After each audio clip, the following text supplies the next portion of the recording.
ಕೋಟ ಶ್ರೀನಿವಾಸ ಪೂಜಾರಿ ಎಂಬ ಹೆಸರಿನವನಾದ ನಾನು ಲೋಕಸಭೆಯ ಸದಸ್ಯನಾಗಿ ಚುನಾಯಿತನಾಗಿದ್ದು, ಕಾನೂನು ಮೂಲಕ ಸ್ಥಾಪಿತವಾದ ಭಾರತದ ಸಂವಿಧಾನಕ್ಕೆ ಸತ್ಯ, ಶ್ರದ್ಧೆ ಹಾಗೂ ನಿಷ್ಠೆಯನ್ನು ಹೊಂದಿರುತ್ತೇನೆಂದು, ಭಾರತದ ಸಾರ್ವಭೌಮತ್ವವನ್ನು ಮತ್ತು ಅಖಂಡತೆಯನ್ನು ಎತ್ತಿ ಹಿಡಿಯುತ್ತೇನೆಂದು ಮತ್ತು ನಾನು ಈಗ ಕೈಗೊಳ್ಳಲಿರುವ ಕರ್ತವ್ಯವನ್ನು ಶ್ರದ್ಧಾಪೂರ್ವಕವಾಗಿ ನಿರ್ವಹಿಸುತ್ತೇನೆಂದು ದೇವರ ಹೆಸರಿನಲ್ಲಿ ಪ್ರಮಾಣ ಮಾಡುತ್ತೇನೆ.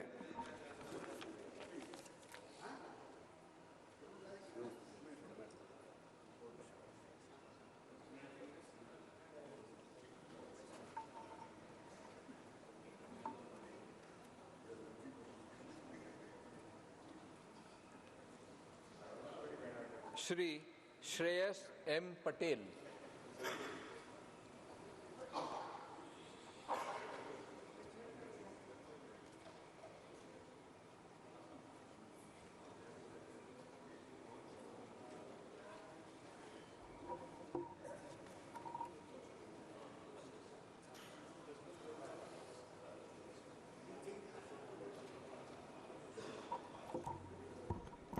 ಶ್ರೇಯಸ್ ಎಂ ಪಟೇಲ್ ಎಂಬ ಹೆಸರಿನಾದ ನಾನು ಲೋಕಸಭೆಯ ಸದಸ್ಯನಾಗಿ ಚುನಾಯಿತನಾದನಾಗಿ ಕಾನೂನು ಮೂಲಕ ಸ್ಥಾಪಿತವಾದ ಭಾರತದ ಸಂವಿಧಾನಕ್ಕೆ ಸತ್ಯ, ಶ್ರದ್ಧೆಯನ್ನು ಮತ್ತು ನಿಷ್ಠೆಯನ್ನು ಹೊಂದಿರುತ್ತೇನೆಂದು, ಭಾರತದ ಸಾರ್ವಭೌಮತ್ವವನ್ನು ಮತ್ತು ಅಖಂಡತೆಯನ್ನು ಎತ್ತಿ ಹಿಡಿಯುತ್ತೇನೆಂದು ಮತ್ತು ನಾನು ಈಗ ಕೈಗೊಳ್ಳಲಿರುವಂತಹ ಕರ್ತವ್ಯವನ್ನು ಶ್ರದ್ಧಾಪೂರ್ವಕವಾಗಿ ನಿರ್ವಹಿಸುತ್ತೇನೆಂದು ದೇವರ ಹೆಸರಿನಲ್ಲಿ ಪ್ರಮಾಣ ಮಾಡುತ್ತೇನೆ.